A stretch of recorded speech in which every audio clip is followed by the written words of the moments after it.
Welcome to TGAL channel. I'm Faria Stuti with my co-host Ibu Nurul Baria. I'm going to talk with Professor Evan Low from Universiti Malaysia, Sarawak. Professor Loy is currently a visiting professor at the Department of Economics and Development Studies, Faculty of Economics and Business, Universitas Tanjung Pura. Welcome to this channel, Professor Low. Thank you for inviting. Our talk tonight is about the impact of COVID-19 pandemic on UNIMAS. Though WHO declared that the global emergency status of COVID-19 pandemic was ended by 5 May 2023, many researchers in the world are still doing research on this topic due to the severe impact of the pandemic, not only on human but also social and economic life. And then during the pandemic, there were about more than 20 million people die due to the COVID-19.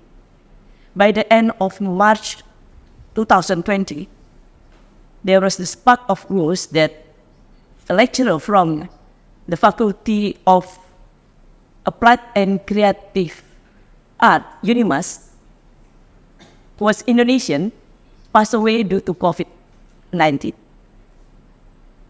Could you please tell us about the early situation of the pandemic in UNIMAS? All right.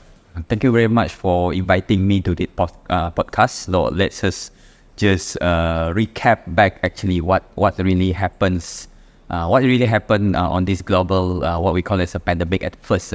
So of course it started off, just to tell everyone, the podcast listener, that it happens, of course, in 2019, end of 2019. And then the chaos, I use the word chaos. The chaos happens, I think, when we just started our semester. Imagine our semester normally in UNIMAS starts around February.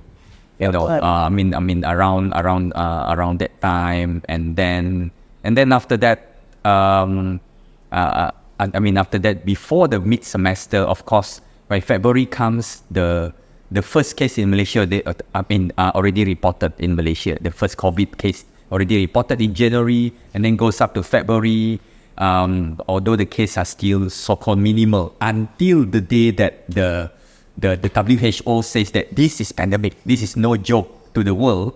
And then after that, I think the Malaysian government take the initiative to impose the lockdown. So that's when this so-called, I use the word chaos in UNIMAS, although it's not, when I say chaos, means that it's still under control in that sense. So that thing happened, and of course it sparks the news where some of one of the lecturers actually been affected, and then after that perished or died in the so-called the COVID-19. This is not just the first case. Actually, after that, consequently, we also have another lecturer also from other faculty also having such an issue. And I think the aftermath impact also, not just the lecturer, but students and so on were also impacted. But the significant one is, of course, among the first one was the lecturer from FSGK, from FACA itself. And that's really impact, I think, the community in UNIMAS itself. And we turn from one day into open up until the other day, the second day, everything is closed down. Everything is locked down. University is locked down. We are not allowed to go back, to the campus or to the office. Of course, some students have the chance to went back to their home. Some students are still staying in the campus. They have been in the college at that time? Yes. In February? Most, because the semester already started. Semester started, so they come back already. Yeah. But when the announcement of the country lockdown is somewhere in the middle of the semester, it's just few weeks. It's just few weeks of the semester. So some students actually are in the campus. Okay. Not some. Actually, most of the students are in the campus. So, and when the announcement was made, we was given few days leeway for them to fly back. Okay. Because some some bukan daripada Kuching kan. I mean, not everyone from Kuching is Samarahan, so they have to fly back to KL, back to Subway, or go back to the hometown. So it takes quite a while to adjust back. I think that's the beginning of it. We can consecutively tell you the story. How is it slowly up? I mean, for the next question, perhaps. I remember that it was the first case in Malaysia was in January 26th. Yes. And then 3 months after that, the first case in Indonesia was detected. So we know that it is quite a challenging time for us as academics. So we think that because UNIMAS or Malaysia expanded first, maybe you have a more experience to cope with the situation rather than us later that experience later. So do you think, based on your experience, how do the faculty management, the lecturer, and student cope with the situation? Yeah, it was not easy for everyone, I guess. I mean, eventually, seriously, it's not easy because this is new. This is new, totally new from something, suddenly, like say, become chaos. So not just chaos in terms of every plan that we have done, suddenly in March, when even before, I think, the first Indonesian case, we already have hundreds of cases. So, and then government take initiative, of course, lock down the country, and Indonesia follow after, way later. We do that, and then after that, the university also closed down, so we can't go back. And then what should we do? And then the university put up the rule. I think at first we give 2 weeks because government say lockdown 2 minggu. First, this is Malaysia government lockdown 2 weeks. So at 2 weeks, we planning what need to be done next, planning for the class and so on, because that time we have not go into online yet, not fully online. I must say face to face. So that 2 weeks is like holiday, but not. But it's not really holiday because we have to plan, we have to prepare. You yourself or along with the faculty members, and of course we from time to time we wait for the instruction from the university. What need to be done? Should we go online? Because we are not familiar with online that time, there's a challenge. I think all the lecturers face the same challenge. Suddenly we go online, like, macam mana nak guna apps ini? Macam mana nak guna Zoom, And what is Zoom? At the beginning, I think nobody knows. Not my colleague, talking about myself. Apa itu Zoom? We never really used that in the class before, or we don't use that at all. And suddenly we have to learn that overnight. Then the instruction after 2 weeks, the first 2 weeks was okay because they say, after 2 weeks, case becoming worse. So lockdown plus lagi 2 minggu. So 2 minggu dah tambah 2 minggu, tambah 2 minggu. Yeah. Then we cannot do that. The university, the faculty thinks that this is not going on well. So what the university decide was, at that time, the university decide, dia sudah 2 minggu, tapi lepas tu tambah lagi 2 minggu. So kita bagi cuti dengan student terus. Bagi cuti the mid semester. The semester straight away give them extra 2 more weeks lah. Then we think about it. What's the strategy? So the next strategy was go online. We have to do online class. So if do online class, a lot of preparation. Equipment tak ada, Zoom tak pernah buat, and do we all have like myself in my house? I don't have internet connection at all. I only use handphone. I don't have Wi-Fi, the Wi-Fi di rumah. So it's something new. We cannot go office. It's not possible to go office. I think we are much better. Yeah, restricted to the office at that time. MCO, right? Yeah, it's MCO. It's totally locked down. Yeah. It's total lockdown. We cannot go to the office, so we have to operate from home. So the first thing I do was install my internet connection at home. Then only after that, slowly, luckily, of course, I have laptop and so on. Slowly learn from friends lah. Tanya kawan-kawan, kita buat group. Of course, in our faculty, siapa tahu macam mana nak buat Zoom? What is Zoom? So we learn together. We learn together as a community, as the university, and then we slowly tell our students And the next task, of course, this one I have to tell everyone. The next task challenges is how we want to contact the student. Because students sudah balik rumah, sudah kembali ke kampung halaman. How we contact student, of course through phone, but how we collect them in a group. Oh, because And bagi tahu student, kelas sekarang online. You know how? So, and because we cannot go office. So student information semua di office kan. So luckily, of course, Unimas before this already practice everything, every information ada di online. I mean, all the student information is also available online.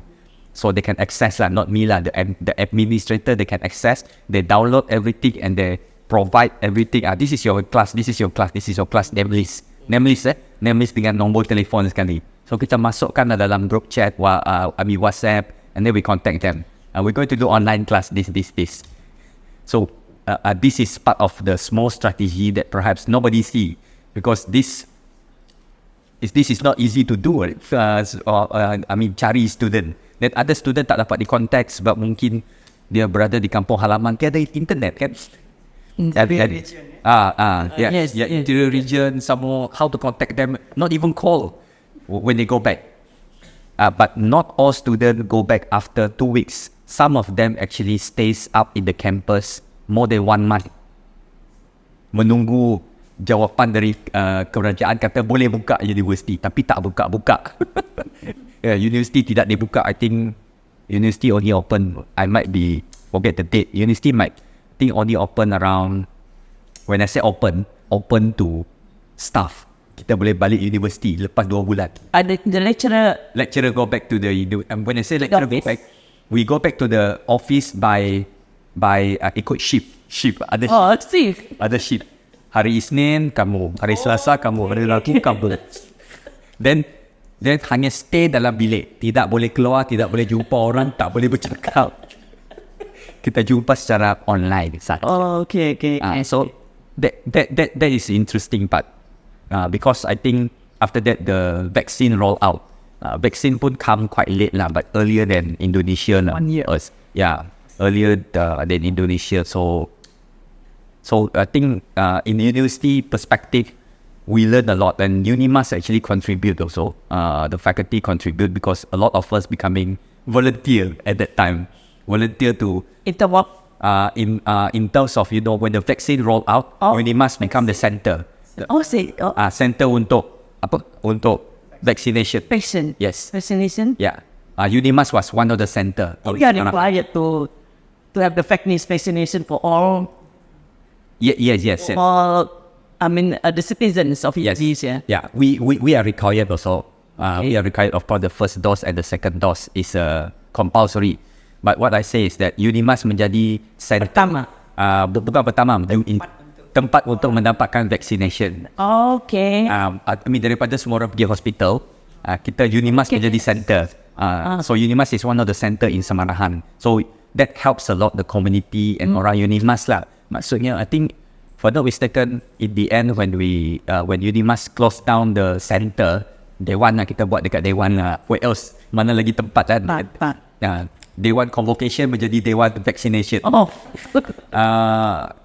If I'm not mistaken, we vaccinated, I might be wrong with the number, but I think we vaccinate more than 100,000 people from dose 1 to dose 2. Saya punya dua dos buat di Unimas. I mean, all of Unimas people memang injection in Unimas. So, but we go by batch lah. So hari ni kamu pergi, besok kamu pergi, besok lagi. You know, we've been called in such a way. So for me, that kind of arrangement is not easy, because and then Unimas take the role lah. I think our vice chancellor at that time says that we have kita ada dewan, so kita gunakanlah dewan daripada dia tidak digunakan selama quite some time. I think pelajar kembali selepas 1 tahun ke 1 year after that only really student come back. Students really come back to the campus. But some of them come back after 6 months, I think more than 6 months. The semester after that, which is October of 2020. I think some of the students come back, but they were only selected because you have to prove that your internet connection at home is not good. Okay. Then you can apply to come back to the campus. Tetapi tinggal di dalam asrama sahaja dan asrama yang sudah dedicated. So we still very much on the distance lah. Distance tak boleh duduk dekat-dekat. Betul. They want practice for I think more than 1 year, and working from home and shift. We do that. I think until 2021 we do that. Even up to 2021 middle of the year, nearly 1 year I don't really see my colleague. Tidak pernah jumpa kawan-kawan di office. Actually, in Indonesia, it's not that hard to collect the student to contact them. But the challenge is because they don't have, they have poor connection in their affiliates. Yeah. And you don't have the kind of measure to invite because you don't have many. Yes. Yeah. So do you think how effective is that, the online education? That's an interesting question. Of course, online means today. For me, online today means flexibility. It's a flexibility. So becoming, I would use the word. Selepas COVID ini, dia menjadi satu kebiasaan, becoming quite normal today. But 3 years ago, this is not normal. This is like, what? But now it's normal. Even how effective, I think it depends on the participant itself. Students, not just students, ourselves. Kadang-kadang kita belajar something from online. How effective it depends on the student participant itself. But I think at that time, this is no choice. Kita tiada pilihan. And I say just now, thank God itself. I think Unimas have invest a lot in this kind of technology. Even before that, kita kan sudah ada dulu ada we call it learning management system yang upload semua nota semua di dalam online, lepas tu ada video. Kita sudah buat itu sebelum COVID, tetapi tidak dibuat begitu banyak. But on the COVID time, we do more. I even start my YouTube channel in COVID time. But in the COVID time, I have my YouTube channel until today. But saya hanya upload nota recording saya. I record in front of Zoom. At the beginning, saya tak guna Zoom, saya guna apps lain. Tapi sekarang saya guna, after that, I use Zoom to record myself, talking about my chapter 1, chapter 2, each chapter, and I upload for them. Upload in the YouTube, I ask them to watch the YouTube, and then we go online class. So, two things, pre-recording and so on. For me, for a lot of students, actually, they tell me the pre-recording is actually quite effective. But online class is different story. So what I usually do, I know there are pros and cons of the online class. What I usually do, saya record saya punya recording of each class. Lepas tu saya upload back dekat YouTube saya supaya diorang boleh tengok. The student can look back lah wherever they want and whatever they want. They found that is very effective to learn, especially kalau nak ajar econometrics. I promise you not to say econometric, but anyhow, so. But that's the interesting time. I think COVID, for me, I learned a lot how to do things differently but effectively. Maksudnya, we make fast decision. But that decision is important decision for the future. So after that, right now until right now, you get used to that. If I go in front of the computer talking to myself, it looks quite normal now. Kalau dulu 3 tahun dulu rasa kenapa saya bercakap di depan komputer ni. So it get quite interesting today. Right. Apa dan Google Classroom? Google Classroom. Okay. Kita di Unimas tidak guna Google Classroom. Because you have kita guna Zoom. Kita guna Zoom dan satu lagi kita guna Webex.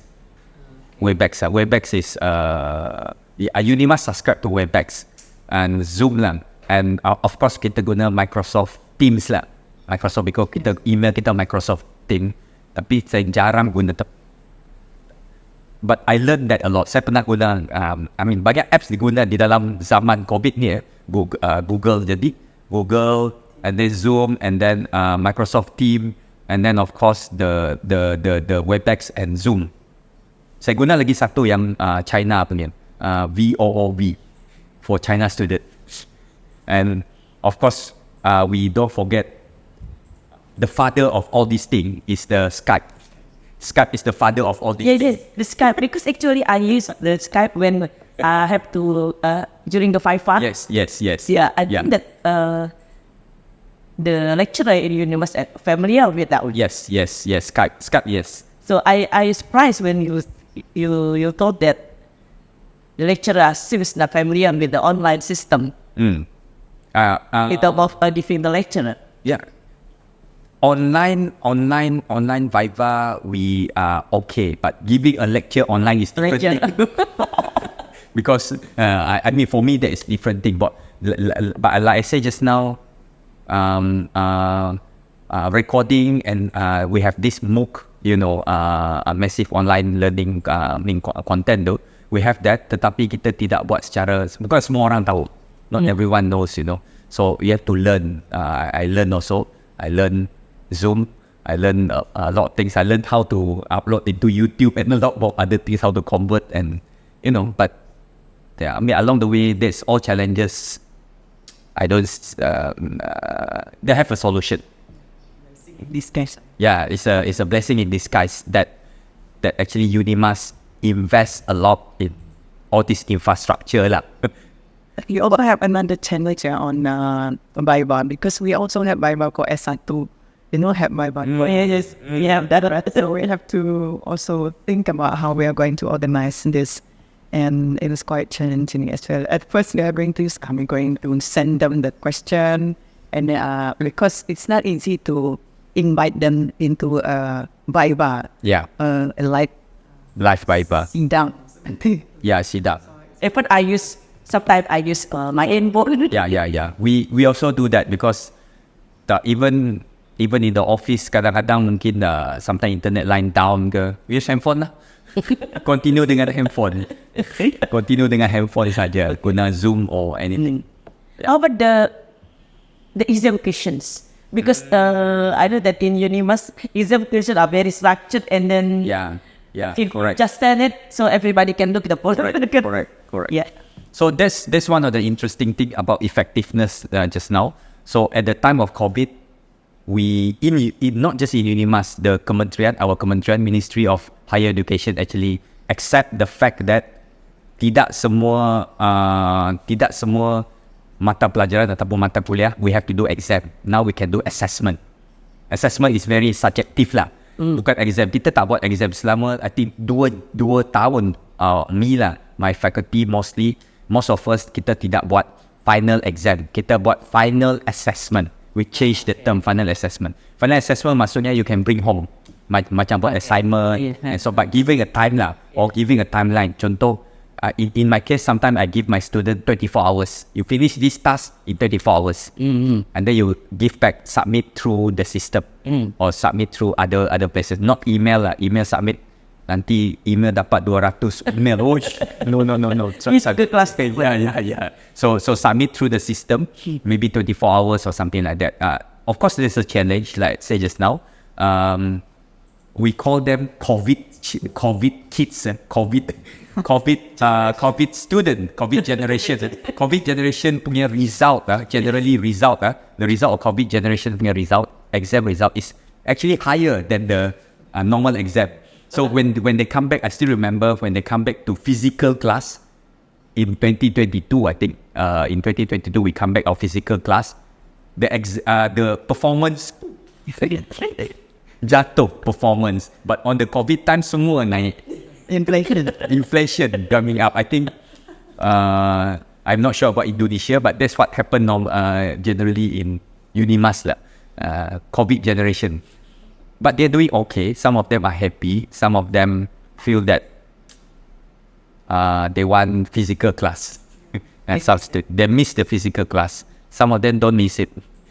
Yeah, it's understandable actually, because they also have their own struggle. Yeah. Some. Is there any support from the kerajaan government district? Ada. The government actually, generally the government support everyone who been affected lah. And then including the university, maybe not I mean, we have this bantuan, a lot of bantuan from time to time, including our Sarawak government also giving some bantuan to people, all the people, including the students actually, in terms of giving a little bit extra money, or maybe for the data, internet connection, and so on, they give. So that's why, one of the things that the university do extra is that whoever need to come back to the campus, we allowed. Tapi itu I think is only from 2021 onwards. If we allowed them to come back to campus, tetapi perlu register nama semua, reason why you want to come back and so on. Very, very strict lah. So we allowed the student to come back and then see. Because at that time, I think all of you know that di Malaysia, kita tidak boleh travel melepasi daerah. Very strict. Very strict. Yeah, order. Movement control order. Kita ada banyak jenis MCO, RMCO, whatever MCO lah. Dia ada banyak variants. Macam virus juga. And from Kuching to Samarahat. Itu interesting. I mean Dr. Tuti dengan Dr. Nurul ni. Rumah saya di sempadan. Di sempadan Samarahan dan Kuching. Setiap kali saya nak keluar, beli barang, pergi ke pejabat, saya terpaksa melalui tentera. Not police, tentera. Is askar jaga di sempadan itu. Askar ask me same question every time. Where you want to go? Nak pergi mana bang? Pergi mana? Rumah. Mana rumah? Tapi saya nak ke sana. Then they ask me sometimes they ask me, kenapa tidak shopping di sini? Di kawasan Semarahan, sebab I stay di Semarahan. Saya kata kedai dekat sana bang. Tengok kedai depan sana. Di Kuching. Hanya kurang dari 2 kilometer. Tapi kalau nak ke shopping mall di Semarahan ini, 10 kilometer jauh dia. Bagus saya ke sana. Mallnya, so saya ke sana. Dia kata, okay, faham. Every time, tapi they have to do the job every time. Yeah, every time I pass that, they ask me same question. So, itu betul-betul berlaku. So, and we need letter. Daripada, in my case, we need letter from Unimas lah. Mengatakan, kenapa kamu perlu lalu daerah setiap hari? Rumah saya sedar. I don't have a choice. Bukan saya suka.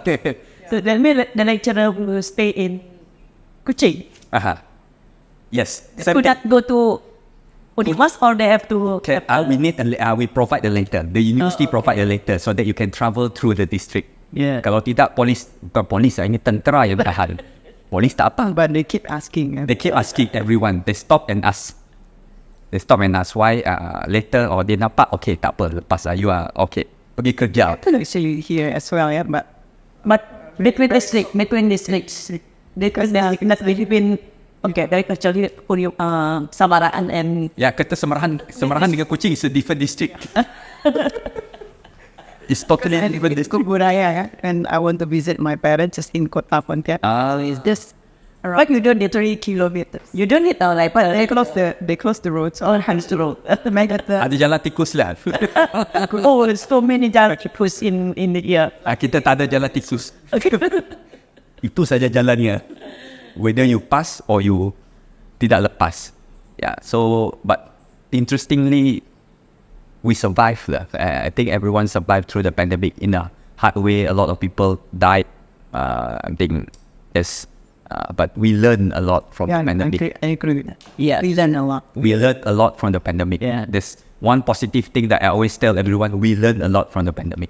To be more, And the hard way. to be more resilient, or whichever that we want to call it lah. Lebih bersedia. And care more. Yes. To others. Yes. It's good.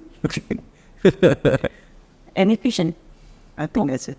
Okay, thank you very much. Very interesting question.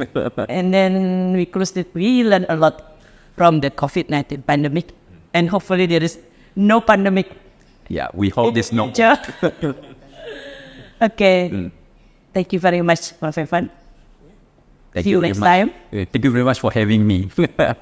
Thank you. Okay. Yeah,